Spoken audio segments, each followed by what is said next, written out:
Assalamualaikum warahmatullahi wabarakatuh, Gus. Waalaikumsalam warahmatullahi wabarakatuh. Nggih ngapunten nek basa kula rada gaduh-gaduh, Gus. Kula asli Mojokerto cuman ngluyure teng Papua. Lah kula badhe tanglet, Gus. Niki kan nek basa napa? Syariate kan mangke setelah alam meninggal. Ya kan terus mangke enten namine swarga. Matur niku nek tapi kula khususaken niki teng tiang estri. Misalnya niki tiang estri niki ditinggal kali napa? Sing ana niku. Nggih ting jaler. Lah niku kan terose kan nek tasik sing estri niki mboten nikah, niku mangke ketemu teng akhirate. Terose kan ngoten. Lah kula niku cuman nuwun pendapatnya Gus nek secara kacamata hakikate niku sing pripun Gus. Pun ngoten mawon. Wassalamualaikum warahmatullahi wabarakatuh. Waalaikumsalam warahmatullahi wabarakatuh. Waqalan Nabi setengah saking dari dawuh Kanjeng Nabi dalam satu hadis, apa yang ketika saat di dunia kau cintai akan Allah pertemukan kau di akhirat. Kau di dunia cinta rokok, ya akan dipertemukan rokok. Kau cinta si A juga begitu. Memang dari beberapa makalah pendapat ulama itu, jikalau istrimu itu tidak menikah lagi, itu akan bertemu terhadap dirimu. Tapi jikalau istrimu itu istrimu itu menikah lagi, maka tidak akan pernah Allah temukan istrimu tadi. Padahal tadi yang awal saya katakan, siapa di antara di dunia yang Anda cintai nanti kamu akan ditemukan. Inilah Pak Bu, bahasa syariat sik tak kupas, ono bidodari yang diserupakan istrimu.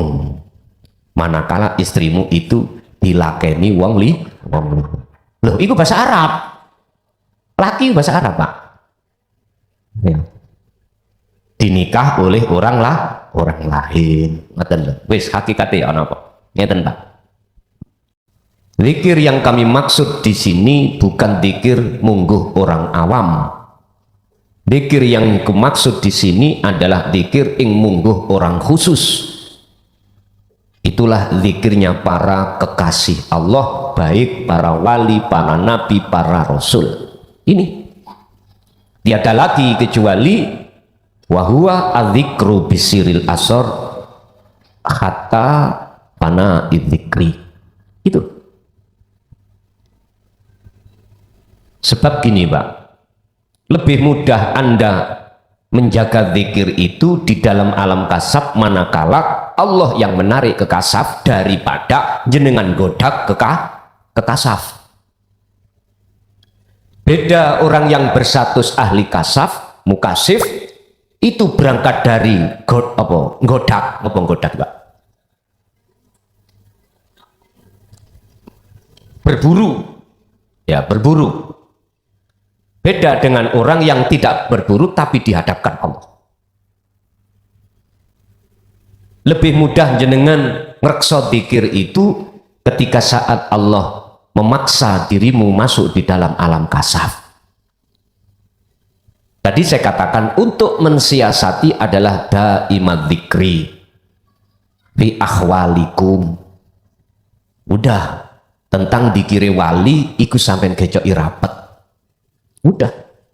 Pasti nanti bermanfaatnya tidak hanya pada diri Anda, juga pada orang lain. Ini secara fisik, secara umum. Secara khusus justru itu sebagai kendaraan panjenengan besok ketemu Gusti Allah. Kuncinya cuman daimal dzikri bi akhwalikum. Langgeng no dzikir di dalam seluruh keadaan. Lebih-lebih keadaan yang paling ekstrim tadi loh Pak ya, jenengan menghadapi zaujatul akhirah, garwa sing duweni pangeran loro. Nah itu saumpek iki. Paham nggih maksud kula? Nggih. Pangerane gak situk tapi loro. Bapak Ibu hadirin rahimakumullah. Apa mesti semua si salik itu dihadapkan hal itu? Mboten. Wis iku suka-suka Allah. Makanya wis bersyukurlah di antara jenengan jikalau masuk dalam deretan orang yang tidak dibukakan pintu kasaf atau tidak diuji Allah lewat garwa. Oke, ada lain? Tes. Assalamualaikum warahmatullahi wabarakatuh. Batuk. Tepangaken Gus, nami kula Ali Makmun saking Jawa Tengah, Grobogan, Prodadi, Kecamatan Godong, Desa Warutunggal. Kersane lengkap Gus. Desa sapunipun kawula mirengaken kajian dina tauhid dening Gus secara langsung utawi menawi YouTube. Nggih sedikit banyak kula nggih nembe sebatas paham. Namun jeung badhe kula petakaken menika anggenipun ngamalaken dinul tauhid menika napa kedah dipun beat dulu Gus. Niku sepindah. Kaping kalih nggih menika anggenipun nglampahi amalan kholwat niku napa kedah mawi salat sunat riyen kalian maos wasilah. Ingkang salajengipun nggih menika ilmu dinul tauhid menika napa angsal dipun sebar luasaken. Sematun Gus nyuwun ngapunten. Wassalamualaikum warahmatullahi wabarakatuh. Waalaikumsalam warahmatullahi wabarakatuh. Ma wajaba bai'atun, apa wajib bai'at itu sebelum atau sesudah mengamalkan dinul tauhid? Niki suka-suka yang menjawab. Kalau bahasa saya langsung, saya harus mengerti dulu apa sih bai'at itu. Secara lugat bai'at itu adalah ai talqin atau perjanjian. Sehingga ada yang menjanji, ada yang dijanji, dan juga ada perkara yang untuk dijanji. Ini biasanya bai'at ini diartikan di tengah-tengah golongan thariqah. Oleh karena kami memakai pengertian hakikat, lawang jenengan lewis di bai'at Allah mulai dulu. Sebelum ruh itu ditiupkan di jasad, itu sudah Allah bai'at. Sehingga bahasa bai'at ini menurut kami adalah menyambungkan talinya ruh pada Allah dan atau mengingatkan bahwasanya Anda dulu sudah berjanji kepada Allah. Untuk mengamalkan dinut tauhid ini Bapak Ibu, ketika saat jenengan di hati itu sudah bisa menerima dan ada satu kesadaran bahwasanya selama ini kita itu tinggalkan Allah, terus sadar untuk kembali, sesungguhnya itu berarti Anda sudah kembali kepada bai'at. Sudah. Terus mengapa kok yuk kami juga melaksanakan terkadang secara simbol di dalam aturan-aturan thariqah, sehingga jenengan saya giring di dalam pembaiatan syahadat hakikat. Iku ben nopo to Pak, sesungguhnya itu ben jenengan ini tidak menyalahi hukum thariqah atau hukum syariat. Padahal walaupun tidak seperti itu, hati Anda sudah bisa menerima dan mengamalkan, itu sudah termasuk Anda sudah kategori kembali kepada perjanjian dulu. Betul nopo-nopo. Mawajaba qabla sholati sunnah, apakah sebelum melakukan jenengan iki amalan-amalan kholwat itu harus sholat sunnah dulu? Jawab saya relatif aja.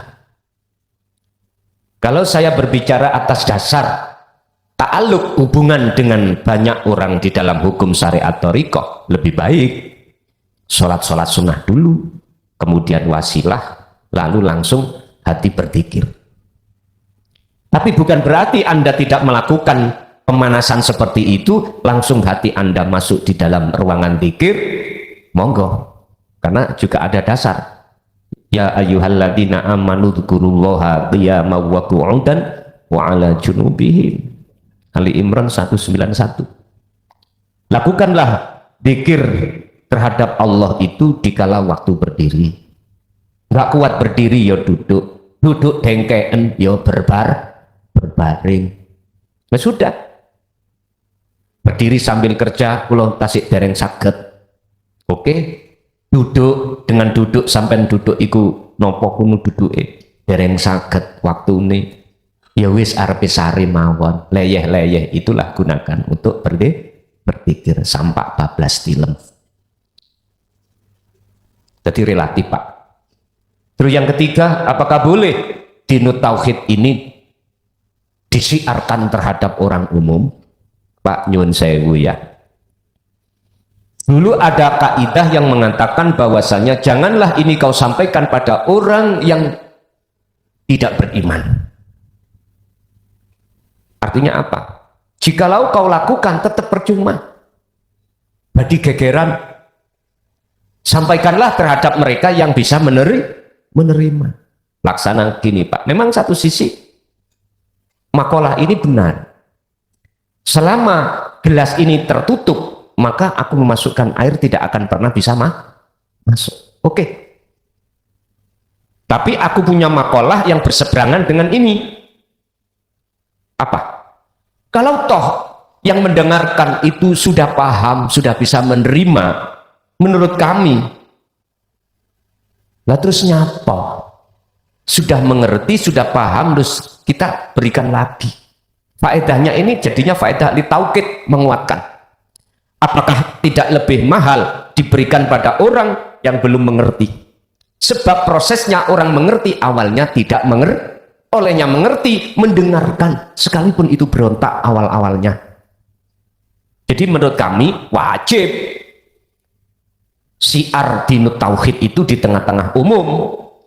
Wajib. Cuman memang resikonya lebih besar. Lebih besar daripada ketika siar di tengah-tengah khusus. Tergantung jenengan bagaimana. Artinya kalau Allah memperjalankan Anda bersiar di tengah-tengah umum, ya sudah, mengalir aja. Sekalipun resikonya itu, dampaknya negatif di tengah masyarakat itu luar biasa. Tapi ingat, seatos-atos batu, apa ya, sepadat, sekeras-keras batu. Jikalau itu terus airnya menetes, satu saat akan tembus juga. Sama dengan tutup yang ada di gelas, walaupun dianggap percuma, nggak akan masuk, terus saja. Masa sih tidak akan bolong tutup itu? Ini prinsip saya.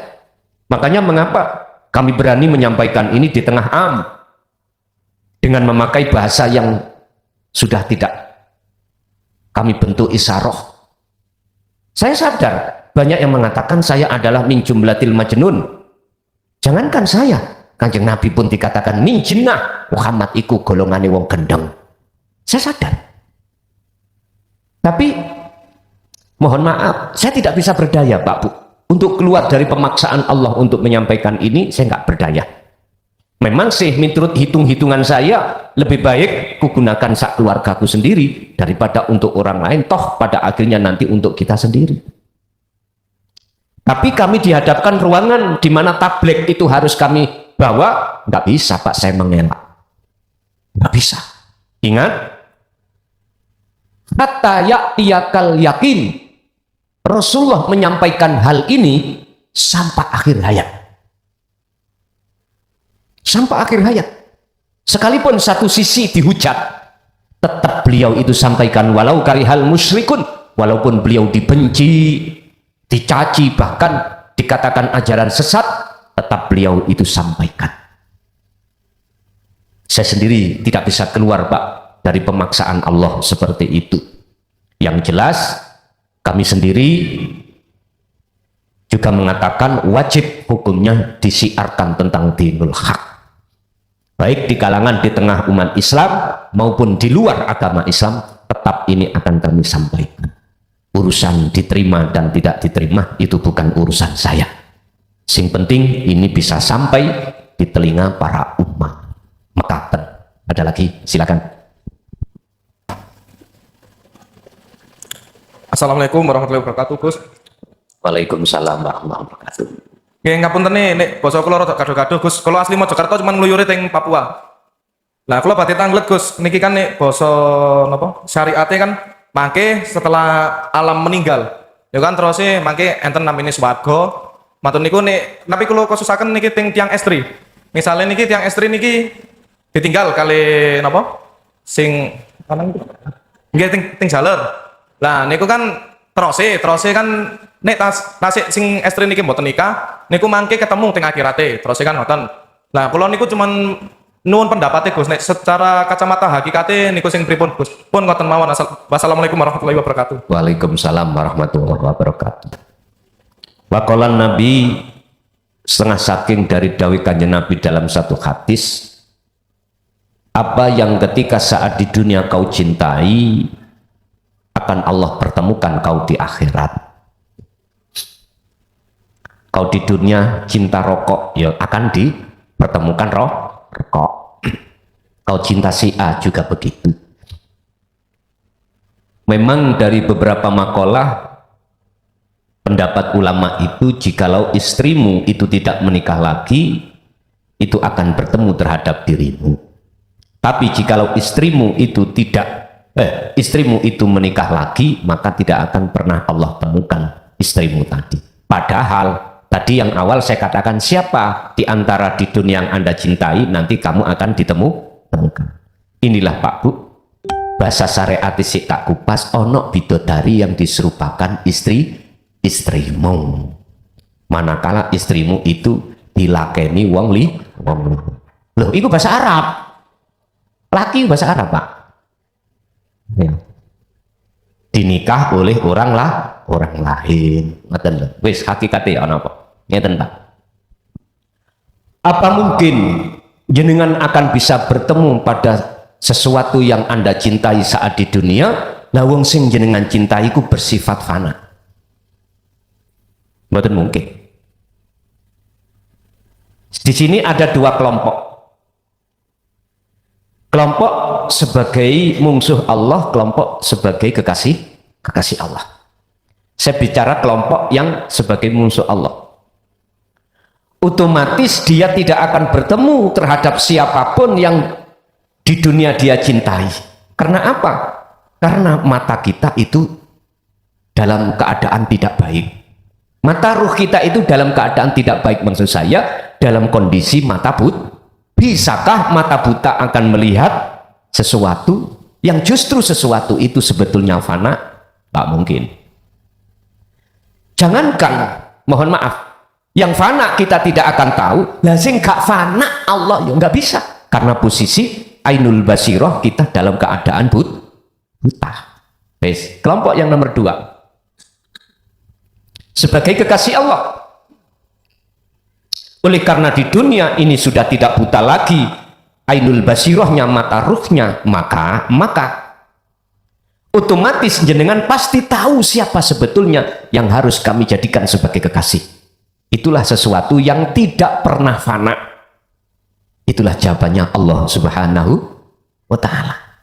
Ketika jenengan bisa, mohon maaf, memandang dan bertemu Allah dikarenakan mata hati sudah tidak buta lagi, mohon maaf, bonus metu. Itu mau bahasa syariat surga.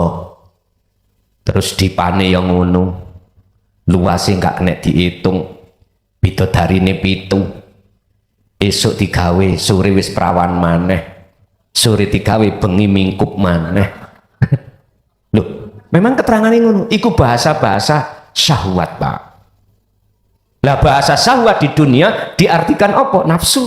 Tapi bahasa syahwat di akhirat anugerah. Anugerah. Ya sudah. Walaupun itu bukan tujuan maksud Anda.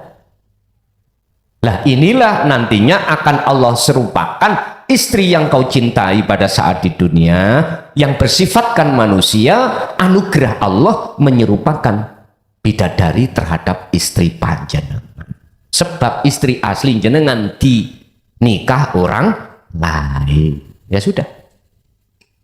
Ini menurut hakikat. Yang jelas garwa sampean asli nih, itu sesuatu yang mencintai Anda tidak akan pernah meninggalkan Anda, baik di dunia maupun di akhirat. Siapa yang sudah bertemu kekasih ini di dunia, pasti di akhirat akan ketemu.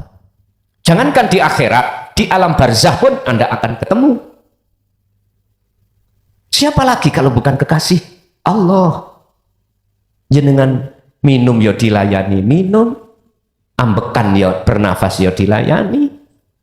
Selalu hati Anda sibuk merasakan kehadiran kekasih Anda yang selalu melayani Anda. Anda tidur, ditidurkan, Anda bangun, dibangunkan, Anda beraktivitas apapun, di situ tidak akan pernah pisah dari Anda. Inilah cinta yang sebetulnya, kekasih yang sebetulnya, istri atau suami yang sebetulnya. Kalau ini sudah tahu istri atau suami pasangan yang sebetulnya, maka ketika jasad Allah kasih terhadap apa istri atau suami itu bonus. Sehingga ada Pak kekasih Allah yang nggak mau nikah itu ada. Berarti itu gak dibonusi Gusti Allah. Ngoten loh. Gak dibonusi. Wonten ada yang seperti itu. Tapi yang jelas semuanya itu tidak bisa keluar dari ketetapan Allah. Mula sangka kuwi, janganlah kau menikah atas dasar nafsu di dunia, jangan. Menikahlah kau atas dasar nafsu di akhirat yang disebut anugerah kemawon. Mekaten. Nggih. Ada lagi? Bapak dulu. Assalamualaikum warahmatullahi wabarakatuh. Iki timbang dados unek-unek kula, saya memberanikan diri Gus untuk bertanya niki. Saderenge ngapunten sing kathah nggih. Barang siapa yang mengikuti jalannya syaitan, maka tempatnya itu di neraka. Nah, pertanyaannya Gus, kenapa syaitan itu tempatnya di neraka? Padahal syaitan itu tidak bisa berbuat apa-apa tanpa diizini Allah atau digerakkan Allah. Mohon pencerahannya Gus. Terima kasih pertanyaan saya. Assalamualaikum warahmatullahi wabarakatuh. Waalaikumsalam. Tolong ke sini yang tanya. Ke sini.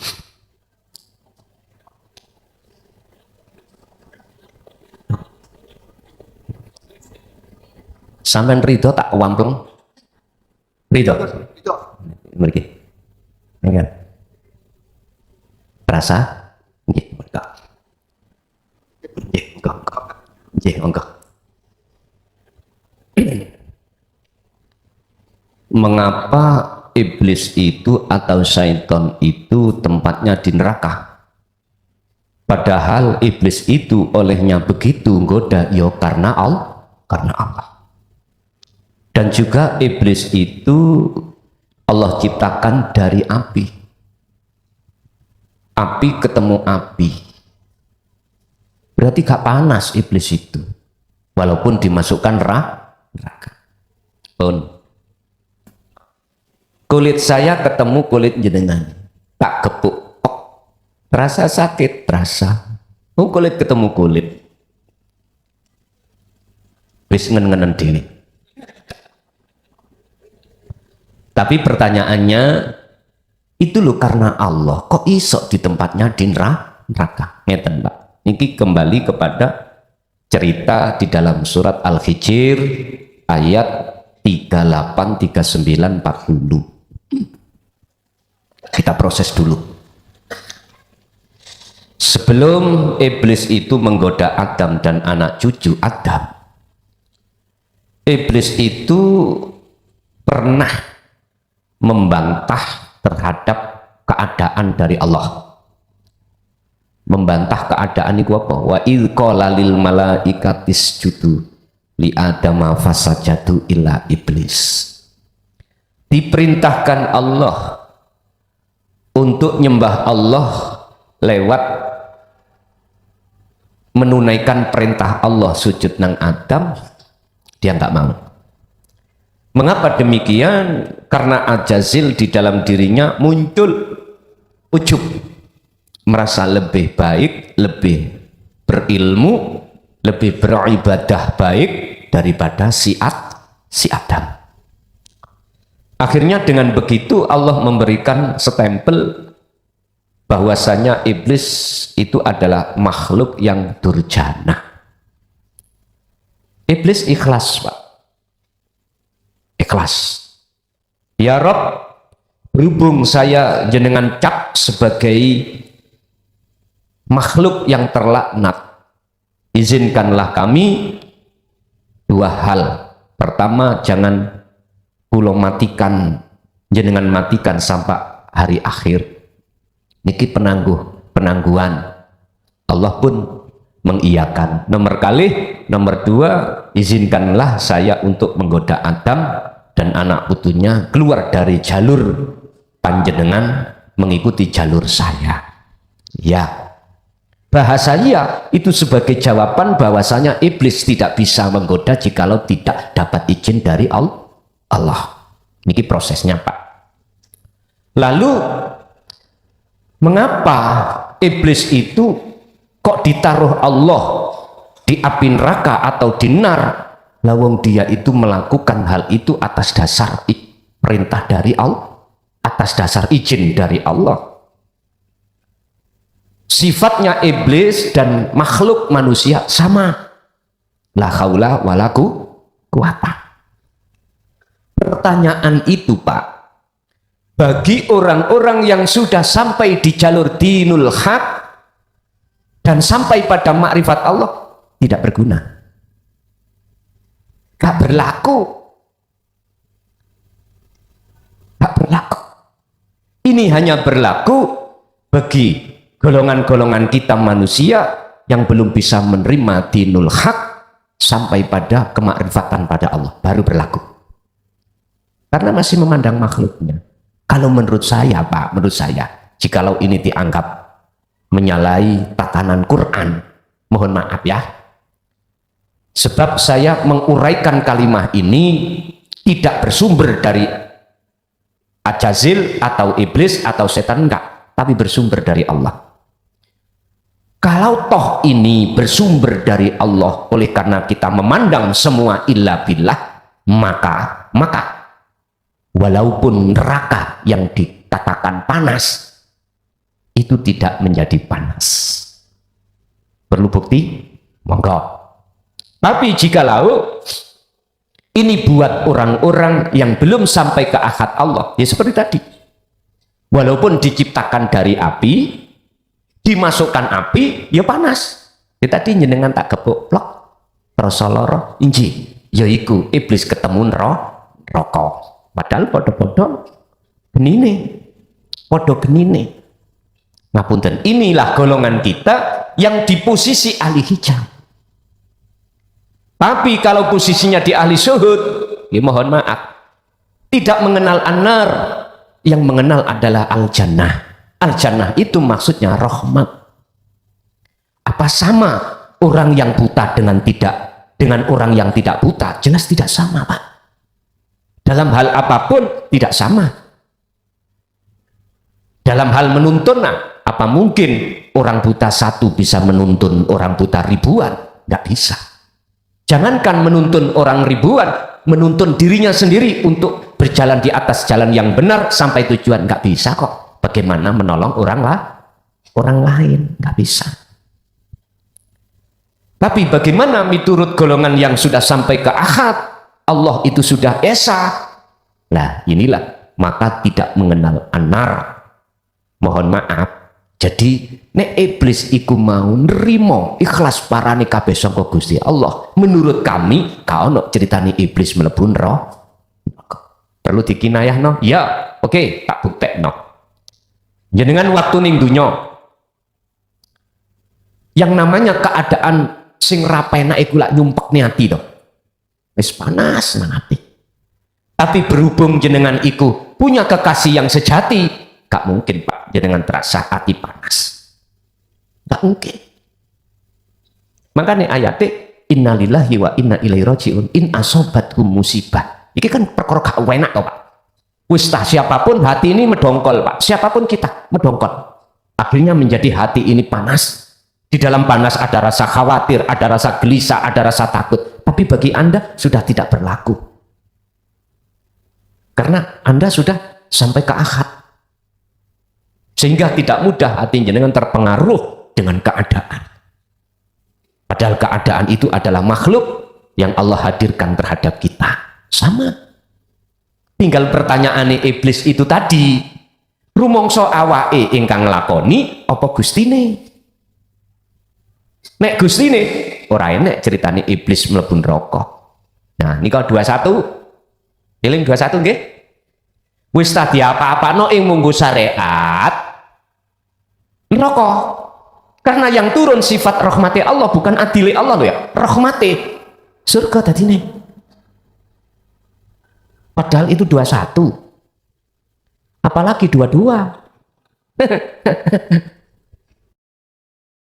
balik maring awak dhewe panganan menika sing kita tuti akan ridhone Gusti Allah, bahkan mandhapaken rahmate Gusti Allah. Mula lek dahar ampun diguai niku hikmanipun walimatul waqiroh. Walimatul waqiroh ingkang dipun seglarakaken dening Abah Basari menika manjataken rasyukur kalian Allah Subhanahu wa taala kanthi waosan as-sakur